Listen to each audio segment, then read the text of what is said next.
সবাইকে শুভ দুপুর বিকেল। আজকে যেটা দেখবো সেটা হচ্ছে ক্যাপাসিটি প্ল্যানিং লেকচার 5। তো আশা করি সবাই দেখতে পাচ্ছ তোমরা। আজকে প্রোডাকশন প্ল্যানিং এন্ড কন্ট্রোলের যে কোর্সটি সেটি হচ্ছে ক্যাপাসিটি প্ল্যানিং। অনেক ছোট একটি লেকচার, এটা আজকে আমরা একটু দেখবো। তো শুরু করা যাক। এখানে কিছু ছবি দেখা যাচ্ছে যে লোড এবং ক্যাপাসিটির যে একটা রিলেশনশিপ। ক্যাপাসিটি শব্দটা দিয়ে আমরা অবশ্যই একটা মেসেজ পাচ্ছি। সেই মেসেজটা হচ্ছে যে আমাদের সবারই কিন্তু একটা ক্যাপাসিটি থাকে এবং সেই অনুযায়ী কিন্তু আমরা কি কি করব কি কি করব না সেটা ডিটারমাইন করে থাকি বা সেটা নির্ধারণ করে থাকি। তো যখন একটা প্রতিষ্ঠান বা অর্গানাইজেশনের ক্ষেত্রেও ঠিক সেরকমটাই কিন্তু আমরা চিন্তা করব, প্ল্যান করব যে আমার মনে করো একটা টেক্সটাইল মিল, সেই টেক্সটাইল মিলের প্রতিদিন কত প্রোডাকশন হওয়ার কথা, তাহলে সেখানে প্রতিদিন কত প্রোডাকশন হচ্ছে। তো সেটা কিন্তু তার সেই মিল বা যারা চালায় তাদের কিন্তু জানা থাকে। তো সেটা নানা রকম ক্যালকুলেশন করে ক্যাপাসিটিটাকে আমরা জানতে পারি যে একটা ডাইং ফ্যাক্টরির প্রতিদিন ডাইং ক্যাপাসিটি 30 টন, তাহলে প্ল্যানিংটাও কিন্তু সেভাবেই করা হয়। তো যাই হোক, আজকে আমরা সেটা সম্পর্কে আলোচনা করব, সেটি হচ্ছে ক্যাপাসিটি প্ল্যানিং। তো প্রথমেই আমরা শুরু করব সেটার লিটারেচার দিয়ে, অর্থাৎ সংজ্ঞা দিয়ে, যে ক্যাপাসিটি প্ল্যানিংটা আসলে কি বা ক্যাপাসিটি প্ল্যানিংটা বলতে আসলে কি বোঝাচ্ছে। তো এখানে নানাজন নানাভাবে বলেছেন, তো আমরা সেগুলো একটু দেখি। যে capacity planning is the process of determining the production capacity needed by an organization to meet changing demands for its products। বলা হচ্ছে যে একটা প্রসেস, কিসের process? Determining the production capacity, সে কতটুকু প্রোডাকশন করবে। বাই অ্যান অর্গানাইজেশন, একটা organization তার কতটুকু প্রোডাকশন করবে তার ডিমান্ড মিট করার জন্য, সেটা এটা আমরা জানি যে এটা আমাদের এর আগের লেকচার ছিল যে ফোরকাস্টিং। তো ফোরকাস্টিং এর মাধ্যমে আমরা কি জানি? ফোরকাস্টিং এর মাধ্যমে আমাদের যে ডিমান্ডটা বা যে নিডটা সেটা কিন্তু আমরা ফোরকাস্টিং এর মাধ্যমে করে থাকি। তো এখন কথা হচ্ছে এটার ক্ষেত্রে তাহলে কি এটা কি আমরা কিন্তু আজকে ক্যাপাসিটি প্ল্যানিং এর কথা বলছি। তো এই যে ফোরকাস্টিংটা পরে কিন্তু আমাদের ক্যাপাসিটি প্ল্যানিংটা আসতেছে। ক্যাপাসিটি প্ল্যানিংটাও কিন্তু এখানে আমাদের ইয়েতে ডিপেন্ড করছে। তো যে ফোরকাস্টিং এর পর যখন আমরা বুঝতে পারবো যে আমাদের কতটুকু দরকার, আমাদের মেশিনের ইকুইপমেন্টস কত ধরনের আছে, আমাদের মেশিনারিজ কতটুকু, র ম্যাটেরিয়ালস কতটুকু, সবকিছু মিলিয়েই কিন্তু আমরা এই ক্যাপাসিটি প্ল্যানিংটা করব। এখানে বলা হচ্ছে যে capacity is defined as the ability to achieve, কি করবে? Achieve, store or produce, the ability to achieve, store or produce. For an organization, capacity would be the ability of a given system to produce output within the specific time period. Okay, in operation management, capacity is referred as the amount of the input resources available to produce relative output over period time. ভালো করে বুঝি। an amount of input resource, অর্থাৎ যা input দিব, input resources available আছে to produce relative output produce করব। কিন্তু এখানে একটা কথা বলেছে কিন্তু তারা, যে ওভার পিরিয়ড অফ টাইম। ঠিক আছে, তাহলে একটা পিরিয়ড অফ টাইমে আমি কতটুকু ইনপুটে কতটুকু প্রোডাকশন করতে পারছি বা কতটুকু প্রোডাকশন করার ক্ষমতা বা সক্ষমতা রাখি, সেটাকে কিন্তু আমার ক্যাপাসিটি প্ল্যানিং বলছে। So in general terms, capacity is referred as a maximum production capacity which can be attained with normal working schedule।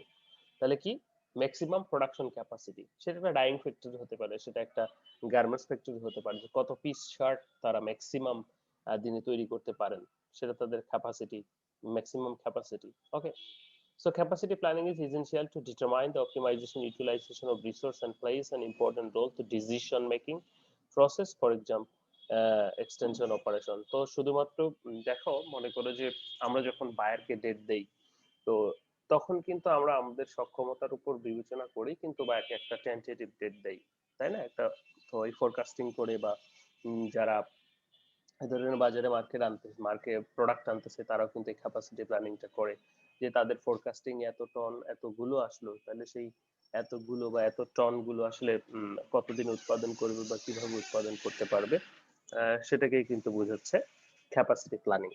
তাহলে ক্যাপাসিটি প্ল্যানিংটা নরমালি যদি আমরা বলি, বাংলায় যদি বুঝি, যে এটা মূলত আমার ফোরকাস্টিং এর উপর, আমার চাহিদার উপর, ডিমান্ডের উপর বেস করে আমরা আমাদের সক্ষমতা দিয়ে প্ল্যানিং করব যে কোন দিন কতটুকু উৎপাদন হবে, সেটাকে আমরা ক্যাপাসিটি প্ল্যানিং বলছি। ওকে, সো নরমালি এটাই বোঝাচ্ছে ক্যাপাসিটি প্ল্যানিং বলতে।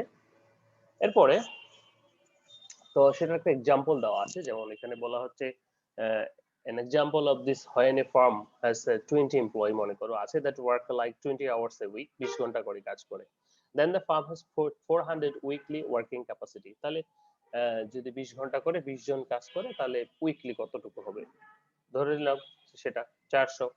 তাহলে এখানে উইদাউট পুটিং ওভার টাইম মানে এক্সট্রা কোনো কাজ না করে অ্যাকচুয়াল যেটা রেগুলার কাজ বেসিস, তাহলে তাদের ম্যাক্সিমাম অ্যামাউন্ট হবে 400 ঘন্টা, তাই না? তাহলে এই যে 20টা এমপ্লয়ির তাহলে ক্যাপাসিটি হচ্ছে 400 ঘন্টা, এটাই তার। তো তেমনই ভাবে অন্যান্য ক্ষেত্রেও কিন্তু, তো যখন তুমি প্ল্যানিংটা করবা কোনো একটা প্রোডাক্ট তৈরি করার জন্য, তখন কিন্তু তোমাকে এই ক্যাপাসিটিটা অ্যানালাইসিস করতে হবে, এবং এই ক্যাপাসিটিটা অ্যানালাইসিস যদি তুমি ভালোভাবে করতে না পারো, তাহলে কিন্তু তুমি তোমার ডেডলাইন মিস করবা, বা যেদিন যেটা ডেলিভারি দেওয়ার কথা সেটা হতে পারবে না। ঠিক আছে, একটা মিসম্যানেজমেন্ট শুরু হয়ে যাবে। বলা হচ্ছে যে production managers are more concerned about the capacity of the following reasons. So সেই সমস্ত রিজন কি, sufficient capacity is required to meet the customer demand on time। প্রথমত capacity affects the scheduling system, অবশ্যই যদি তোমার যে শিডিউলটা যে সময় করা আছে সেটা যদি সে সময় না হয় তাহলে সেটা কিন্তু হাম্পার হচ্ছে। এবং একই সাথে capacity affects the cost efficiency and operation, capacity affects the cost efficiency and operations. তো দেখো আমাদের তোমরা যারা টেক্সটাইল ফ্যাক্টরিতে কাজ করো, তো তারা অবশ্যই জানো যে একটা প্ল্যানিং ডিপার্টমেন্ট থাকে, তারা কিন্তু অনেক আগে থেকেই কোন ফেব্রিকটা কবে কোনটা উঠবে তাদের একটা তাদের ক্যাপাসিটি অনুসারে একটা শিডিউল করে রাখে। ঠিক আছে, এবং এই যে এখানে যদি কোনো প্রকার চেঞ্জ হয় তাহলে কিন্তু পুরোটাই একটা মিসম্যানেজমেন্টের সৃষ্টি হয়, এবং সেই ক্ষেত্রে মনে করো কস্ট, যত টাইম গড়ায় কস্ট বেড়ে যায়, এবং সেই ক্ষেত্রে অপারেশন ডিলে হয়। ঠিক আছে, রিকোয়ারিজ ইনভেস্টমেন্ট, ক্রিয়েশন রিকোয়ারিজ ইটস অ্যান ইনভেস্টমেন্টও বলা হচ্ছে। সো প্রোডাকশন ম্যানেজারের যারা প্রোডাকশন প্ল্যানিং এ জব করে তারা কিন্তু একটা ফ্যাক্টরির একটা প্লান্টের তারা কিন্তু এই বিষয়গুলো কনসিডার করে তারপর একটা ক্যাপাসিটি প্ল্যানিং এ যায়, আপনার ফোরকাস্টিং এর পর, ডিমান্ড ফোরকাস্টিং এর পর। ওকে, তাহলে আশা করি ক্যাপাসিটি প্ল্যানিংটা কি জিনিস সেটা আমরা এতক্ষণে বুঝতে পেরেছি। এবার একটু আসি the value of capacity planning ও necessity of capacity planning or advantage of capacity planning. তো এই সুবিধাটা কি ক্যাপাসিটি প্ল্যানিং? অবশ্যই প্ল্যানিং এর একটা সুবিধা আছে, যদি না থাকে তাহলে কোনটা কখন উঠবে বা কোন কি পরিমাণ প্রোডাকশন করব তাহলে তো আর এগুলো হতো না, বা আমাদের প্ল্যান ওয়াইজ যে কাজ সেটা হয়তো দেখা যাচ্ছে এখন মার্কেটে আমার প্রোডাক্টের ডিমান্ড বেশি, তো তখন আমার উৎপাদন নাই, আবার যখন উৎপাদন আছে তখন প্রোডাক্টের ডিমান্ড নাই, লাইক সো বলা হচ্ছে gets you in front of the problem.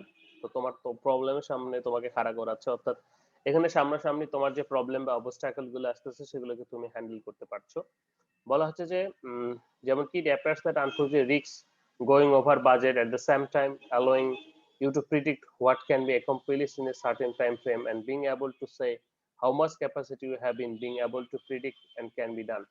তুমি যখন ক্যাপাসিটি প্ল্যানিংটা করছো তখন তোমার সামনে যে প্রবলেম গুলি আছে সেগুলো কিন্তু তো সামনে আসতেছে, অর্থাৎ অ্যাকচুয়ালি কাজ করতে গিয়ে প্ল্যানিং করতে গিয়ে কিন্তু তোমার যে গ্যাপ গুলি সেগুলো কিন্তু ধরা পড়তেছে, তখন কিন্তু তুমি সেগুলোকে রিমুভ করতে পারছো। সেজন্য বলছে যে gets you in front of your problems, backup hiring decision with a concrete data. তো এই যে আমরা যখন ডিসিশন গুলি নেই, যেমন ফোরকাস্টিং এর উপর বেস করে বা অন্যান্য ডাটা অ্যানালাইসিস আমরা পড়েছিলাম গত চ্যাপ্টারে, যে বিভিন্ন প্রকার ডাটা অ্যানালাইসিস করে কিন্তু আমরা এই ডিসিশন গুলো নেই যে আগামী সপ্তাহে কতটুকু প্রোডাকশন হবে, আর আগামী সপ্তাহে সেই প্রোডাকশন করতে গেলে আমার ক্যাপাসিটি কত, কোনটার জন্য কতটুকু বরাদ্দ রাখতে হবে। বলা হচ্ছে capacity planning as no other process and informs hiring a decision allowing you to show up and gaps the skill test and it can executive understanding what drives an hiring process and highlighted an unique skill। তো এটা তোমাকে কিন্তু একই সাথে বলছে কোথায় কতটুকু report দিতে হবে, কোথায় বাড়াতে হবে কমাতে হবে, ঠিক আছে, অনেক কনক্রিট ডাটার উপর তুমি নিতে পারছো। Eliminate West along the value streams, তোমার যে টাইম ওয়েস্ট বা এই ধরনের কোনো ওয়েস্ট যেগুলো ল্যাক অফ ক্যাপাসিটি যেখানে রয়েছে এই বিষয়গুলো কিন্তু তুমি এলিমিনেট করতে পারছো, অর্থাৎ যেগুলো তোমার এক্সট্রা কার্ডস বা যেগুলো টাইম ওয়েস্টিস এই ধরনের জিনিসগুলোকে তুমি কিন্তু এখান থেকে বাদ দিতে পারছো। So not service correctly, some projects may either lack of capacity or have too much assigned to them, so arm them knowledge and hire the resources and spend their time and you can optimize the project process, cut down wastage, vice versa, তো এখানে তুমি যখন planning করছো তখন যেটা তোমার less important বা তোমার যেটা এতটা নেসেসারি নয় বা যে প্রোডাক্টটা ইটস ওকে, তখন কিন্তু সেটাকে তুমি এলিমিনেট করে দিতে পারছো তোমার অ্যাকচুয়াল যে ডিমান্ড ফোরকাস্টিং যেটা হয়েছে সেটাকে মিট করার জন্য। ঠিক আছে? তো এ ধরনের কিছু সুবিধা আমাদেরকে ক্যাপাসিটি প্ল্যানিং দিয়ে দেয়। এছাড়াও আর্নেস্ট ট্রান্সপারেন্সি এন্ড অ্যাকাউন্টেবিলিটি, আমাদের যে ট্রান্সফার সততা এবং অ্যাকাউন্টেবিলিটিটা বাড়ায় দেয়। তুমি যখন এই সমস্ত কিছু দায়িত্বশীলতা দায়িত্ববোধটাকে জাগিয়ে তোলে, যখন তুমি টেক্সটাইল ফ্যাক্টরিতে এরকম কোনো সবকিছু যখন প্ল্যানিং এর আন্ডারে বা সবকিছু প্ল্যান চলছে, এই ফেব্রিকের পরে এই ফেব্রিক নামবে, তো তখন মনে করো একটা অপারেটর একটা কাজ করে ফেলছে, একটা ফেব্রিক নষ্ট করে ফেলছে, তো সেটাকে কিন্তু সে চুপায় রাখতে পারবে না, বা সেটাকে কিন্তু সে যে অন্য কোথাও থেকে ফেব্রিক এনে ডাইং করে দিতে পারে এমন কিছু নয়। সো এই যে যখন ক্যাপাসিটি প্ল্যানিং এর আন্ডারে চলে আসবে একটা organization, then you can get the transparency and accountability at that time. Okay, তো এই যে অ্যাডভান্টেজ গুলো সাধারণত আমাদের ক্যাপাসিটি প্ল্যানিং এর মাধ্যমে আমরা পেতে পারি। ওকে, নাও কমন ক্যাপাসিটি প্ল্যানিং মিস্টেকস। তো ক্যাপাসিটি প্ল্যানিং এর যেমন সুবিধা আছে তেমনই কিছু ডিসঅ্যাডভান্টেজও আছে। তো ডিসঅ্যাডভান্টেজ এর চেয়ে অ্যাডভান্টেজ গুলোই বেশি। যদি ডিসঅ্যাডভান্টেজ আসলে একটা আমরা মিস্টেকস বলবো, ডিসঅ্যাডভান্টেজ বলবো না, বলা হচ্ছে কমন ক্যাপাসিটি প্ল্যানিং মিস্টেকস গুলি কি কি। যেমন যে এখানে দুটো লাইন হাইলাইট করা আছে, একটা হচ্ছে over estimating and employees availability, এবং আরেকটা হচ্ছে mismatch between the skill sets and the projects. মনে করো এই ক্ষেত্রে যে তুমি একজনের, তোমার যে এমপ্লয়ি গুলো আছে তারা কি পরিমাণ কাজ করতে পারে, এবং সেই কাজের উপর বেস করে তুমি তাদের উপর ক্যাপাসিটি প্ল্যানিংটা করেছো, যে over estimating and employees availability, but যে পরিমাণ সার্ভিস দেওয়ার কথা কিন্তু সে সেই পরিমাণ সার্ভিস দিতে পারছে না। তো সেই ক্ষেত্রে কিন্তু তোমার টার্গেট মিস করবে। বল it should not comes and surprise, but capacity planning comes with many challenges, very simple and widespread and cost mistake companies and committed to often is over estimating an employee's availability. In other words, overbooking their resources with their work their schedule can fit it. মনে করো যে এমন পরিমাণে যে দেওয়া আছে, সে তার হ্যাঁ সে হয়তো বেস্ট আউটপুট তোমাকে দিতে পারে, কিন্তু তোমাকে তার এনভায়রনমেন্টটা তোমাকে দিতে হবে। তুমি যখন একটার পিছনে একটা লাগিয়ে রাখবা, তার ফলে কিন্তু তার পক্ষ থেকে বেস্ট যে এটা আশা করা যাবে না। কারণ আমরা এটা কখনোই আশা করতে পারি না যে একটা মানুষ সপ্তাহে প্রত্যেকদিন একই পরিমাণ প্রোডাকশন দিতে পারবে বা একই পরিমাণ ইফোর্ট দিয়ে কাজ করতে পারবে। ঠিক আছে? সো এই ক্ষেত্রে তখন কিন্তু আমাদের ওভার এস্টিমেটিং যখন হয়ে যাবে, তখন ডিমান্ডটা কিন্তু মিট করা যে শিডিউলটা মিট করা কিন্তু প্রবলেম হয়ে যাবে। Another common capacity planning mistake is the mismatch between skill sets and the projects. So it is important, remember that, so capacity allocating the resources by virtue of the smooth workers workload। দেখো এরকমটা মিসম্যাচটা কোথায়, মনে করো একজন worker black শেডটা খুব ভালো dyeing করতে পারে, তাকে তুমি লাগিয়ে দিছো টার্কিশ শেড ডাইং করতে, ঠিক আছে? আবার একজন টার্কিশ পারে। তো এইভাবে এক একজন এমপ্লয়ির কিন্তু আমাদের প্রতি প্রত্যেকেরই এক এক দিকে কিন্তু একটা এক্সট্রা কি বলবো, একটা এক্সট্রা স্কিল থাকে। তো এই স্কিলটার যদি সন্নিবেশ ঘটানো যায় তাহলে কিন্তু আমার প্রোডাকশনটা বেড়ে যেতে পারে। বাট এটা যখন তোমার একটা কাজ করতে ভালো লাগে না, তোমাকে এটা জোর করে বা জীবিকার তাগিদে করতে হচ্ছে, তখন কিন্তু সেখান থেকে তোমার বেস্ট আউটপুটটা আসবে না। কিন্তু যখন তুমি উম, যে কাজটা তোমার ভালো লাগে, সেই ভালো লাগা থেকে যখন কাজটা করবে, কিন্তু তখন কিন্তু সেটার বেশ ভালো আউটপুট আসবে। সো এই যে mismatch between the skill test and the projects, this are the common mistakes. এবং সেই কারণে আমরা যতই ফোরকাস্টিং করি না কেন, ফোরকাস্টিং এর পর যখন আমরা প্রোডাকশনে চলে যাই, এই প্ল্যানিং এর ওভার এস্টিমেটিং এবং মিসম্যাচের কারণে কিন্তু তখন আমাদের প্রজেক্টগুলি ফেল করে। ওকে, সো প্রোডাকশন প্ল্যান ক্লাসিফিকেশন। আমরা দেখো কোনো কোম্পানি যখন একটা প্রোডাক্ট বাজারে নিয়ে আসে বা কোনো অর্ডার যখন পায়, তো বাজারে যখন নিয়ে আসে তারা অনেকগুলো প্ল্যানিং এর উপর বেস করে কিন্তু আনে। সেটা প্রথমত যদি আমরা বলি যে লং টার্ম ক্যাপাসিটি, আরো যদি ভাগ করে দেই medium term capacity, short term capacity and goal capacity planning. এটা তো আলাদা, গোল অফ ক্যাপাসিটি প্ল্যানিং। তো মোটামুটি আমরা তিনটে ভাগে ভাগ করছি, সেটা হচ্ছে লং টার্ম, শর্ট টার্ম এবং মিডিয়াম টার্ম। তো শর্ট টার্ম থেকে যদি আমরা শুরু করি, সেটা হচ্ছে যে strategic planning undertaken by the organisation for daily, weekly or quarterly time frame. ধরে নাও মাস, ডেইলি, উইকলি, কোয়ার্টারলি, এইটুকু অল্প সময়ের জন্য যখন আমরা ক্যাপাসিটি প্ল্যানিংটা করছি, যে এক সপ্তাহের প্রোডাকশন, একদিনের প্রোডাকশন, এক মাসের প্রোডাকশন, তখন কিন্তু আমরা সেটাকে শর্ট টার্ম ক্যাপাসিটি প্ল্যানিং বলছি বা শর্ট টার্ম ক্যাপাসিটি বলছি। মিডিয়াম টার্মের ক্ষেত্রে এখানে শুধুমাত্র দেখো যে 2 থেকে 3 ইয়ার্স এর মতো যখন অ্যানালাইসিস করা হচ্ছে, যেমন হুন্ডা কোম্পানি যদি বাংলাদেশে আসে বা নতুন একটা, তারা কি বিজনেসে 2-3 সপ্তাহে তো আর চলে যাচ্ছে না। এবং যখন long term capacity it's more than 2 or 3 years, তখন আমরা সেটাকে লং টার্ম ক্যাপাসিটি বলছি। ঠিক আছে? তো এই লং টার্ম ক্যাপাসিটি অনেকগুলো বিষয়ের উপর ডিপেন্ড করে। মনে করো আজকে যেমন হিরো হুন্ডা বা আর আমাদের অনেকগুলো হুন্ডা কিন্তু আছে আবারও। তো বাজারে যখন নতুন করে একটা হুন্ডার কোম্পানি আসবে এবং সেটা যখন বাজারে টিকতে চাইবে, আমরা সেই মার্কেটিং থেকে শুরু করে এসেছি, তখন কিন্তু তার অনেকগুলো বিষয়ের উপর ক্যাপাসিটি প্ল্যানিং তো অবশ্যই, production capacity, sustainability capacity, sustainable যে বিষয়গুলি, যে টেকসই প্রযুক্তি। এখন মনে করো যে যে ডিজেল চালিত যে অটোগুলি সেগুলো চলে না, কিন্তু ব্যাটারি চালিত অটোগুলিকে বেশি বলা হচ্ছে। আবার ইলেকট্রিসিটির ক্ষয় করা হচ্ছে, তখন যখন আরেকটা কোম্পানি এরকম নিয়ে আসবে যে সৌর বিদ্যুৎ চালিত, অর্থাৎ অটোর উপরে সৌর বিদ্যুতের লাগিয়ে দিয়েছে, সেটা অল্টারনেটিভ রিনিউয়েবল এনার্জি, অর্থাৎ একবারে গ্রিন, তখন সেটা কিন্তু বেশি চলবে। সো সাস্টেনেবিলিটির দিকেও কিন্তু নজর রাখতে হবে, এবং ইফেক্টিভ ক্যাপাসিটি কতখানি সেটার অপটিমাম লেভেলে যেন পাওয়া যায় সেটাও কিন্তু জানতে হবে, বা তার উপর বেস করে কিন্তু লং টার্ম প্ল্যানিং গুলি বা লং টার্ম ক্যাপাসিটি গুলি নেওয়া হয় বা প্ল্যান করা হয়। ঠিক আছে? ওকে। তো এই হচ্ছে ক্লাসিফিকেশন। আলটিমেট গোলটা কি? গোল অফ ক্যাপাসিটি প্ল্যানিং বলা হচ্ছে যে ultimate goal of capacity planning is to meet the current and future level of the requirement of minimal wastage.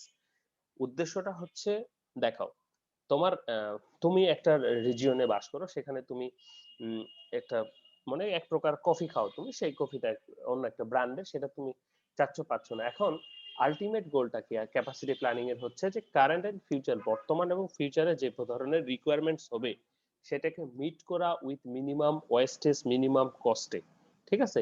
তাহলে এটাই হচ্ছে ক্যাপাসিটি প্ল্যানিং। তো যখন তুমি এটার ফরকাস্টিংটা ঠিকঠাক হবে, যখন তুমি এটা সম্ভব হবা, তখন কিন্তু আহ, যখন মনে করো তোমার প্রোডাক্ট হয় না, কোনো প্রোডাক্ট বাজার থেকে আউট হয়ে গেছে, নাই বাজারে পাওয়া যাচ্ছে না, এই ধরনের হয়টা কখন, যখন প্রোডাকশন এই ধরনের শর্টেজ ল্যাকিংস হয়, প্রোডাকশন হয় না, তখন কিন্তু এই ধরনের বা আর্টিফিশিয়ালও হতে পারে প্ল্যানিংটা। উদ্দেশ্যটাই হচ্ছে আমাদের এটা। তো মেজারমেন্ট অফ ক্যাপাসিটি প্ল্যানিং, দেখো এখন আমরা এটাকে কিভাবে মেজার করব ক্যাপাসিটি প্ল্যানিংটাকে। দুটি ভাবে মেজার করা যায়, একটা হচ্ছে ইনপুট মেজার ক্যাপাসিটি, আর একটা হচ্ছে আউটপুট মেজার ক্যাপাসিটি। আমি এখানে দুটো উদাহরণ তোমাদেরকে দেখাবো, তাহলে তোমাদের একটু সুবিধা হবে। প্রথমত যেটা হচ্ছে যে process input capacity and output capacity. এখানে দেখো যে মিউজিক ফেস্টিভ্যাল একটা ইভেন্ট, ওকে ডান। এইখানে ইনপুট ক্যাপাসিটিটা মেজার করা হচ্ছে কিভাবে, যে স্কয়ার মিটারস অফ ল্যান্ড, এখানে কতটুকু জায়গা ইউজ করা হয়েছে সেটার উপর ভিত্তি করে ইনপুট ক্যাপাসিটি, বা মনে করো একটা থিয়েটারে কতগুলো লোক বসতে পারবে, সেটা হচ্ছে তার input capacity.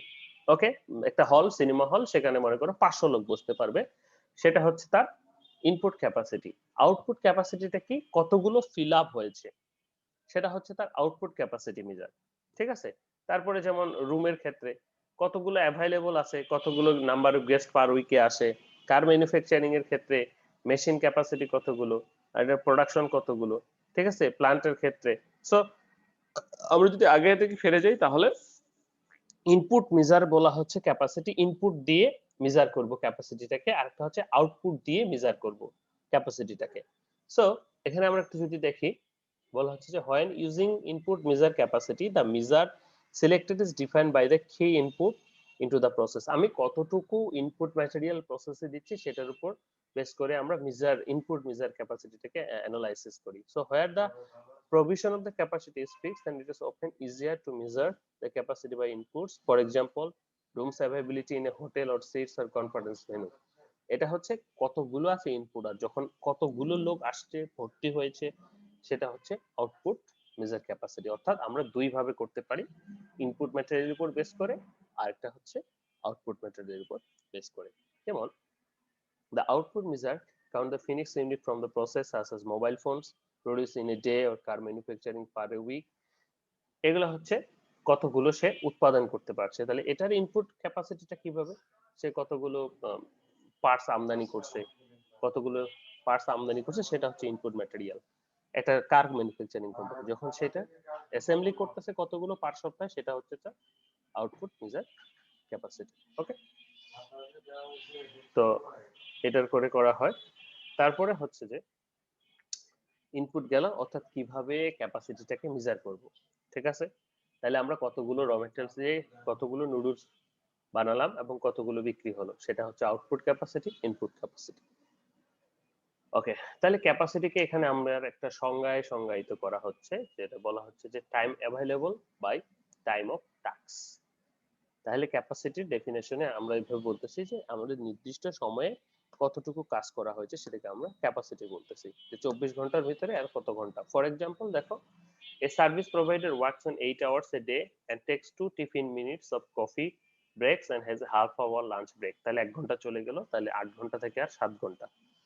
So the time available for his work is 7 hours per day. Okay, if the particular workers was 15 minutes in structure and spend 70 minutes of each customer, মনে করে তার কাছে কিছু ওয়ার্কার বা আসে, তাদের পিছনে তার প্রত্যেকটার পিছনে 70 মিনিট সময় বের করতে দেয় হয়, তাহলে এখন তার ক্যাপাসিটি কত?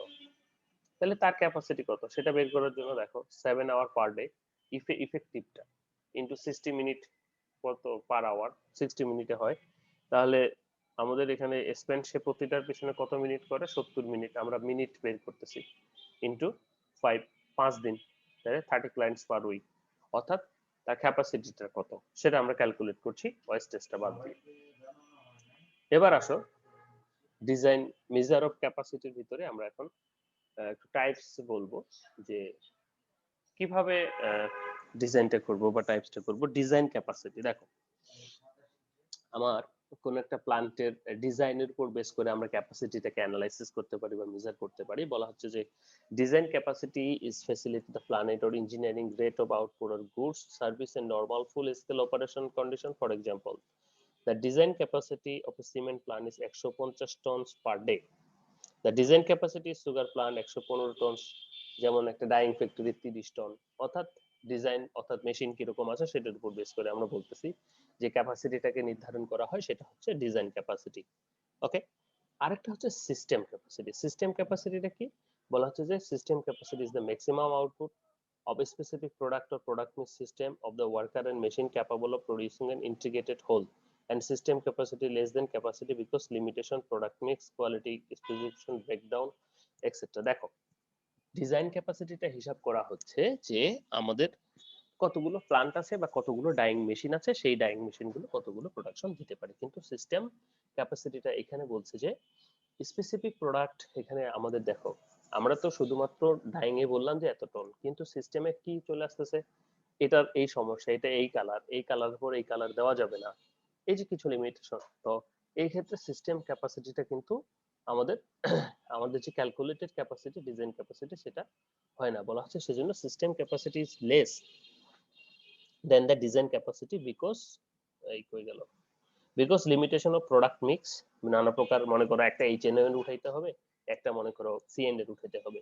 কোয়ালিটি স্পেসিফিকেশন একটা সফটওয়্যার চায়, একটা সফটওয়্যার চায় না, ব্রেকডাউন, মেশিন বন্ধ হয়ে বসে আছে, ইফিসিয়েন্সি অফ লেবার, ইনএফিসিয়েন্সি, নতুন লেবার নিয়োগ দিছো, লং রেঞ্জ আনকন্ট্রোলেবল ফ্যাক্টরিজ, অনেকদিন ধরে কিভাবে চলছে তার খোঁজ খবর নাই। তো যতই তুমি 30 টন পার ডে হিসাব করো, তোমার 30 টন হচ্ছে না। সো সিস্টেম এফিসিয়েন্সি সমান সমান actual output by system capacity, কতটুকু হচ্ছে এবং সিস্টেম ক্যাপাসিটিতে কত আছে সেটার দুটো মিলে সিস্টেম এফিসিয়েন্সি বের করা হয়।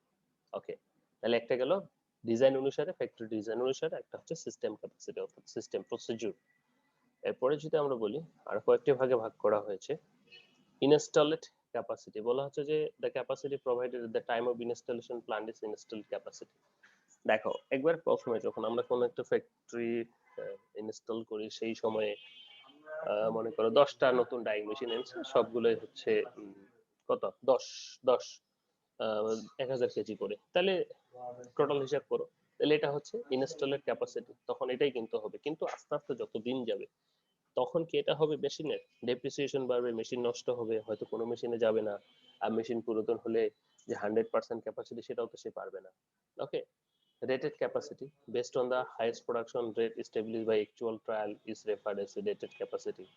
মনে করো তুমি স্যাম্পলে একটা করলা যে হ্যাঁ এত ঘন্টায় ডাইং হয়ে যায়, বাট যখন তুমি বাল্কে যাবা ওই রেটেড ক্যাপাসিটিটা বা ওটা কিন্তু তোমার থাকবে না। ঠিক আছে, সো স্টেবলিশ অ্যাকচুয়ালটা থাকে না। তারপরে যদি আসি বলি ইফেক্টিভ ক্যাপাসিটি, বলা হচ্ছে যে consider how an operation will run long term basis and staff will be maintain. তো আমরা যেটা ক্যালকুলেট করি সেটা নয়, অ্যাকচুয়ালি যেটা হয় সেটাকে আমরা ইফেক্টিভ বা ইফেক্টিভলি একটা যখন মানে মনে করো একটা লেবারের যে ইফেক্টিভনেস সেটা সহ যখন আমরা অ্যানালাইসিস করছি তখন সেটাকে ইফেক্টিভ ক্যাপাসিটি বলছি। বাট একটা সব সময় তো স্যাম ফিগার থাকবে না, ঠিক আছে? অ্যাকচুয়াল ক্যাপাসিটিটা হচ্ছে যে অ্যাকচুয়াল যেটা হয় প্রতিদিন ইত্যাদি লস টস সহ বাদ দিয়ে যেটা হয় সেটা অ্যাকচুয়াল ক্যাপাসিটি। ওকে, এখানে একটা ওয়ার্ক এক্সাম্পল দেওয়া আছে ক্যালকুলেটিং ক্যাপাসিটি মেজার। তো একটা অঙ্কটা অনেক বড় মনে হচ্ছে কিন্তু আসলে বড় নয়, অনেক মানে কথা অনেক। যেমন বলা হচ্ছে যে you are managing a group of 10 electricians and this individual undertaken in home servicing electric system ইত্যাদি ইত্যাদি। এটা একটু পড়বা তোমরা, এখানে সংক্ষেপে যেটা করে দেওয়া হয়েছে যে if actual work is due to 100 hours build in weekend then what is the capacity utilisation of them and what is the efficiency. তো এখানে কি করছে, প্রথমে ডিজাইন ক্যাপাসিটি বের করছে। ডিজাইন ক্যাপাসিটিটা কি, ওই যে প্রথমে আমাদের যে ডিজাইন করব আমরা 10 ওয়ার্কার্স 7 দিন করে কাজ করবে, 1 hour per customer call out 5 দিন, তাহলে যতটুকু হবে সেটা তাদের ডিজাইন ক্যাপাসিটি। মনে করো 10টা মেশিন আছে ডাইং মেশিন, 7 ঘন্টা করে চলবে, প্রতি ঘন্টায় এতটুকু প্রোডাকশন দিবে 5 দিন, তাহলে কত প্রোডাকশন হবে, এটা হচ্ছে শুরুতে। ইফেক্টিভ ক্যাপাসিটিটা কি, বলা হচ্ছে যে 10 ওয়ার্কার একই থাকছে, hours per day 7 hours per day কিন্তু সে করতে পারছে না, সে কি তার নানা প্রতিবন্ধকতার কারণে সে কি করছে 5.6 আওয়ার পার ডে করছে এবং 1 আওয়ার পার আউট। তাহলে কি আমাদের অ্যাকচুয়াল যেটা ইফেক্টিভ ক্যাপাসিটি সেটা কি কমে গেল না ডিজাইন ক্যাপাসিটির থেকে? ওকে, এবার তাহলে ইফিসিয়েন্সিটা কি, actual capacity by effective capacity, মানে actual output by effective per week. তাহলে আমাদের এখানে দেখো ইফিসিয়েন্সি অ্যাকচুয়াল আউটপুট আমরা যা পাচ্ছি এবং ইফেক্টিভ ক্যাপাসিটি আমরা যা পাচ্ছি, দেখো ইফেক্টিভ ক্যাপাসিটিটাও কিন্তু অ্যাকচুয়াল নয়, অ্যাকচুয়াল আমার যা প্রোডাকশন হচ্ছে সেটা। তো ইফেক্টিভ ক্যাপাসিটি মানে মনে করো যে 7 দিন তো আর একটা লেবার কত মানে 7 ঘন্টা কাজ করতে পারবে না, সেজন্য এখানে ইফেক্টিভ আওয়ারটা বের করা হয় যারা লিন ম্যানুফ্যাকচারিং এ কাজ করো লিন নিয়ে, তাহলে ধরে নেওয়া হয় যে একটা লেবার কতক্ষণ ইফেক্টিভ থাকবে সেটা অনুসারে ধরে নেওয়া হয়েছে 5.6 আওয়ার। তো কোনোদিন বেশি হয় কোনোদিন কম হয়, সব মিলিয়ে 280। তো কিন্তু অ্যাকচুয়ালি যেটা হয় সেটা হচ্ছে 200। তাহলে ইফিসিয়েন্সি এখানে আমাদের কি অ্যাকচুয়াল আউটপুট বা ইফেক্টিভ ক্যাপাসিটি, তার ইফেক্টিভনেস কত এবং সে কতটুকু করতে পারছে সেটা রেশিও। এছাড়াও ইউটিলাইজেশনকেও আমরা ইয়ে করতে পারি যে actual output by design capacity, actual আউটপুটটা আমার কত হয়েছে এবং ডিজাইন ক্যাপাসিটি তাহলে ইউটিলাইজ কতটুকু হলো সেটা বের হয়েছে। তাহলে এই ইউটিলাইজেশন কিন্তু এক এক দিন এক এক রকম হবে, কারণ এক এক দিনের প্রোডাকশন এক এক রকম হবে, ঠিক আছে? এরপরে প্রসিডিউর ফর ক্যাপাসিটি প্ল্যানিং, কিভাবে ক্যাপাসিটি প্ল্যানিংটা করব সেটা হচ্ছে এনভায়রনমেন্টাল স্ক্যানিং, ডিমান্ড ফোরকাস্টিং। দেখো এনভায়রনমেন্টাল স্ক্যানিংটা কি, সেটা নানা প্রকার হতে পারে, সেটা ওয়েদার ফোরকাস্ট হতে পারে, সেটা এনভায়রনমেন্ট বলতে শুধুমাত্র ওয়েদার বোঝাচ্ছে না, এখানে বায়ার ডিমান্ড থেকে শুরু করে সবকিছু হবে, বা বায়ারের যে রিকোয়ারমেন্ট সেগুলো সবই হবে, কিরকম ভাবে চাচ্ছে সেটা পসিবল কিনা। এরপর হচ্ছে ডিমান্ড ফোরকাস্টিং, ডিমান্ড ফোরকাস্টিংটা কি, যে কতটুকু প্রোডাক্ট বাজারে চলতে পারে এটার একটা এস্টিমেট ধারণা নেওয়া। Okay, estimation of present capacity, আমাদের মার্কেটে এখন এই প্রোডাক্টের কতটুকু ক্যাপাসিটি রয়েছে। Alternative capacity plans to meet the demand. এরপরে অল্টারনেটিভ ক্যাপাসিটি আর কোনো কিছু আছে কিনা ডিমান্ড এটা ফিল আপ করার জন্য।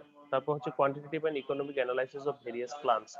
তারপর select the best plan and implementation. দেখো একটা প্ল্যানিং কিন্তু একভাবে আসে না আমাদের। মনে করো একটা টেক্সটাইল ফ্যাক্টরিতে আমরা কি দেখবো প্ল্যানিং এর সময়, যারা প্ল্যানিং কাজ করি, যে সিএন্ড এর চাহিদা বেশি নাকি এইচএনএম এর চাহিদা বেশি, তাদের চায় বা কাদের কোনটা বেশি আর্জেন্ট, যদিও সবই আর্জেন্ট লাগে থাকে সব সময়। তো তারপরে সেটার এস্টিমেশন করব যে কার কতটুকু ফেব্রিক, এটাকে অন্যভাবে মিট করা যায় কিনা, এই সিএনডি টা 2 দিন পিছিয়ে দিলাম, এইচএন এর টা 2 দিন আগিয়ে দিলাম, এভাবে হয় কিনা, কোয়ান্টিটেটিভ কতটুকু, সবকিছু মিলে তারপর যেটা বেটার হয় সেই প্ল্যানটা ইমপ্লিমেন্টেশন করা হয়। এটা হচ্ছে ক্যাপাসিটি প্ল্যানিং এর একটা প্রসিডিউর। তো এখন আসি একটু ফ্যাক্টরস অফ ক্যাপাসিটি প্ল্যানিং, অর্থাৎ কোন কোন ফ্যাক্টরস গুলো এফেক্ট করবে, সেটা হচ্ছে ফোরকাস্টিং ডিমান্ড। এটা খুবই ইম্পর্টেন্ট। বলা হচ্ছে যে আমাদের কতটুকু প্রোডাক্ট লাগবে এটা সাধারণত আমরা ফোরকাস্ট করি। এই ফোরকাস্টিংটা আমাদের যদি ভুল হয়ে থাকে তাহলে কিন্তু সমস্যা, কারণ এর উপর বেস করে কিন্তু আমরা ক্যাপাসিটি প্ল্যানিংটা করব। ঠিক আছে? প্ল্যান্ট এন্ড লেবার এফিসিয়েন্সি, দেখো আমাদের নতুন যে মেশিনগুলি নতুন ইনস্টল করা সেগুলো যেরকম প্রোডাকশন দিতে পারে, পুরাতন যে মেশিনগুলো সেগুলো সেরকম দিতে পারে না। এবং পুরাতন যে লেবারটা যে এফিসিয়েন্সিতে কাজ করতে পারে, নতুন যে লেবারটা সেটা কিন্তু সেই এফিসিয়েন্সিতে কাজ করতে পারে না। এছাড়াও আরো কিছু জিনিস রয়েছে যেমন সাব কন্ট্রাক্টিং। ঠিক আছে? এই ধরনের ইস্যুগুলো আমাদের ক্যাপাসিটিকে করে। মাল্টিপল শিফট অপারেশন, একই সাথে অনেকগুলো শিফট চালানো বা চলছে, ম্যানেজমেন্ট পলিসির উপরও কিন্তু কিছুটা অনেক কিছু নির্ভর করে। এরপরে যদি বলি factors favouring over under capacity and under capacity, factors favour over capacity and under ক্যাপাসিটিকে ফেভার করে কোনগুলি, যে সমস্ত ফ্যাক্টর কখন প্রিফার করা হবে, যে ওভার ক্যাপাসিটি কখন করা হবে, বলা হচ্ছে fixed cost of capacity is not very high. যখন একটা ওভার ক্যাপাসিটি মানে কি, ওভার ক্যাপাসিটিটা মানে কি, ফেভার করব ওভার ক্যাপাসিটি মানে যখন আমার প্রয়োজন হচ্ছে অধিক উৎপাদনের দিকে যাব আমরা, বা চাইবো, মনে করো ফ্যাক্টরি 30 টন উৎপাদন, সে চাইবে 30 টনই ম্যাক্সিমাম প্রোডাকশন করতে বা আরো বেশি। বলা হচ্ছে যে a fixed cost of the capacity is not very high, মানে যেটাতে রিস্ক নেওয়া যায়। Subcontracting is not possible because the steady of design and quality of requirement, the time required to add capacity is too long, the common cannot be afford and miss the delivery and cannot afford the loss of the customer, the is a economic capacity size below which is not economical to proper the plan. এরপরে over capacity and under ক্যাপাসিটির ভিতরে under capacity কখন করব আমরা, time to build capacity short, মানে shortage আছে time. ঠিক আছে? Storage of the products does not effect the company, the technology changes the fact and the trading policy, মানে হচ্ছে একটা ফ্যাক্টরি কখন বলবে যে ঠিক আছে এই পরিমাণ ক্যাপাসিটি প্রোডাকশন হলেই হবে, যখন তার নানা রকম শর্টকামিংস থাকবে তখনই তো। এরপরে আসি, আমরা শেষ হয়ে গেছে লেকচার, শেষ করব স্ট্র্যাটেজিক প্ল্যানিং ক্যাপাসিটি, অর্থাৎ কোন স্ট্র্যাটেজির উপর আমরা প্ল্যানটা করে থাকি সেটা অনেকগুলো ভাগে ভাগ করছে, সেটা lead strategy, lag strategy, match strategy এবং অ্যাডজাস্টমেন্ট স্ট্র্যাটেজি। লিড স্ট্র্যাটেজিটা কি, বলা হচ্ছে যে is adding capacity anticipation increase the demand, lead strategy aggressive strategy. মনে করো কোন পলিসিতে আমি আগাবো, মনে করো মার্কেটে আমার একটা প্রোডাক্ট আনছি, আমি সেই প্রোডাক্টটা আমি এখন বিক্রি করার জন্য নানা প্রকার কাজ করছি, ছাড় দিচ্ছি হুবহু যে ইভেলির মতো, হ্যাঁ, যে একটা কিনলে 3টা ফ্রি বা এরকম, যদিও ইভেলি লাভই করে। তো এইরকম যখন এগ্রেসিভ মার্কেটিং এ চলে যাব আমরা, যে একটা কিনলে একটা ফ্রি, তো এই ধরনের, তখন হ্যাঁ আমার প্রোডাক্টের ডিমান্ড বাড়বে, অর্থাৎ ফোরকাস্টিং হয়তো বেশি হবে, কিন্তু এটা কিন্তু ফল করার সুযোগ থেকে যায়। তো এই স্ট্র্যাটেজিতে, এটাকে আমরা বলতেছি লিড স্ট্র্যাটেজি, মানে সবসময় মার্কেট লিড করব, সেটা যে কোনো প্রলোভনে ফেলেই হোক না কেন। ওকে, লেগ স্ট্র্যাটেজিটা হচ্ছে যে এটা মানে লিড স্ট্র্যাটেজির মতো নয়, এটা হচ্ছে যে একটা অর্গানাইজেশন আস্তে আস্তে সে কি করবে, একটা মার্কেট ধরবে, তারপর সেই মার্কেটে সে লিড করবে, সেটা হচ্ছে লেগ স্ট্র্যাটেজি। এটা এরকম কোনো প্রলোভন বা আস্তে আস্তে মানুষ এটাতে হ্যাবিচুয়েটেড হয়ে যাবে। এরপরে যদি আমরা বলি ম্যাচ স্ট্র্যাটেজি, বলা হচ্ছে যে is adding capacity in small amounts of response to changing the demand in the market, it's more moderate strategy. এটা হচ্ছে যে অল্প কিছু প্রোডাক্টে মনে করো কিছু চেঞ্জ করে দিলাম মার্কেটে, তারপর অ্যানালাইসিস করলো যেটা চলে কি চলে না, বা সেটার উপর বেস করে পরবর্তী ডিসিশন গুলো নেওয়া। এরপরে যদি আমরা বলি যে adjustment strategy, adjustment strategy is added to reducing capacity in small or large amount due to the customer demand. তো মার্কেট অ্যানালাইসিস করে মনে করো যে তোমার একটা নিমের মাজন আছে, আরেকজনের একটা মারুজন আছে, বা ওই যে কি কয়েকদিন আগে প্রেসিডেন্ট ডেট করছে না, ওই যে সার্কল কয়লা মিশাই দিছে। তো এই যে স্ট্র্যাটেজির কিছু পরিবর্তন যখন তুমি করবা, তখন কিন্তু তোমার মার্কেটিংটা সেভাবে হবে। এবং মার্কেটিং বা সেক্ষেত্রে ডিমান্ড বাড়লে ফোরকাস্টিং বাড়বে, ফোরকাস্টিং বাড়লে তোমার প্রোডাকশন বাড়বে, আর প্রোডাকশন বাড়াইতে ক্যাপাসিটি প্ল্যানিং করতে হবে। ঠিক আছে? So this are the strategy, অর্থাৎ মূলনীতি কিভাবে আমরা এটা করতে পারি। এরপরে সর্বশেষে যদি আমরা দেখি ফোরকাস্টিং ভার্সেস ক্যাপাসিটি প্ল্যানিং। দেখো ফোরকাস্টিং এবং ক্যাপাসিটি প্ল্যানিংটা খুবই জরুরি, কারণ ফোরকাস্টিং এর উপর বেস করেই কিন্তু আমার ক্যাপাসিটি প্ল্যানিংটা করতে হবে। টেক্সটাইল ফ্যাক্টরিতে না হয় বুঝলাম যে ইয়ে বিভিন্ন প্রকার বায়ার সরাসরি অর্ডার দেয়, বাট একটা পেপসোডেন্ট পাউডার কোম্পানি, তো তাকে তো ফোরকাস্টিং করতে হবে যে কি পরিমাণ এই পেপসোডেন্ট পেস্টটা ফিউচারে লাগতে পারে, এবং সেই পরিমাণ কিন্তু তাকে উৎপাদন করতে হবে। তো তাকে যখন সেই পরিমাণ উৎপাদন করতে হবে, নিশ্চয়ই একটা টাইম ফ্রেম থাকবে। তাহলে সেই টাইম ফ্রেমের মধ্যে যখন তাকে উৎপাদন করতে হবে, তখন কিন্তু তার ফোরকাস্টিংটা সেভাবে করতে হবে। আদারওয়াইজ ফোরকাস্টিং যদি কম হয়ে যায়, তাহলে দেখা যাবে যে যে সমস্ত প্রোডাক্ট উৎপাদন করেছে সেটা স্টক আউট। আবার ফোরকাস্টিং যদি বেশি করে ফেলে, তাহলে যে পরিমাণ করেছে যে সেগুলোর ডেট এক্সপায়ার হয়ে যাচ্ছে, তারপরে বিক্রি হচ্ছে না। সো দুটোই কিন্তু লস। সো এই ক্ষেত্রে ক্যাপাসিটি প্ল্যানিংটা কিন্তু করতে হবে। এছাড়াও ক্যাপাসিটি কনস্ট্রেইনস বা ক্যাপাসিটির প্রতিবন্ধকতা সমূহ কি কি? স্টাফ স্কিল লেভেলস, সব স্টাফ একরকম নয়, কেউ ভালো পারে কেউ পারে না, এটা আমাদের ক্যাপাসিটিটাকে পৌঁছাতে দেয় না। আইটি ফেসিলিটি টেকনোলজিস, তো ফেসিলিটি টেকনোলজি গুলো হলে ভালো হয়, কিন্তু সবসময় সব টেকনোলজি পাওয়া যায় না। দ্বিতীয়ত ম্যাটেরিয়াল সেভিবিলিটি, সবসময় সব ম্যাটেরিয়াল পাওয়া যায় না, যার কারণে আমরা যে দ্রুত গতিতে কাজটা করব সেটা হয় না। মনে করো সল্ট নাই বা লবণ নাই, অথবা এই ডাইসটা নাই, সেটা দরকার। প্রোডাক্ট মিক্স আর সার্ভিস মিক্স, যত এক এক ধরনের এক আইটেমের প্রোডাক্ট দ্রুত হয়, বাট যখন এটার ভ্যারাইটি থাকে, এটার নেকে এটা আছে, ওটার বোতামে এটা আছে, তখন কিন্তু আমার টাইম বেশি লাগে। ঠিক আছে, এবং সেই সাথে স্টোরেজ, ঠিক আছে, এই প্রোডাক্ট রেডি করে স্টোরেজ করে, এটাও কিন্তু টাইম কনজিউমিং। ঠিক আছে, ক্যাপাসিটি অফ অপারেশন, এখানে কিন্তু এক্সট্রা টাইম চলে যায়। সো এগুলা হচ্ছে, এবং ওয়ার্কিং শিডিউল